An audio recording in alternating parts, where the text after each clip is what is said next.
विरहाच्या ढगीवर आभाळाचा अभिषेक, भिजलेली ओली चिंब माती झाली सुवासिक.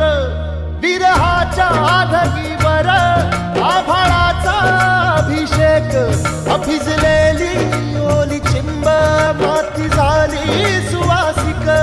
काही दिशा आकाशात अत्तराची बरसात, अत्तराची बरसात.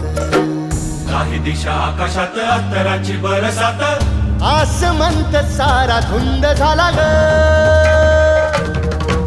सोसाट्याचा आला वारा, सरसर आल्या धारा, भिजून या देह चिंब झाला ग. सजणीला भेटायला साजणानं यावं तसं,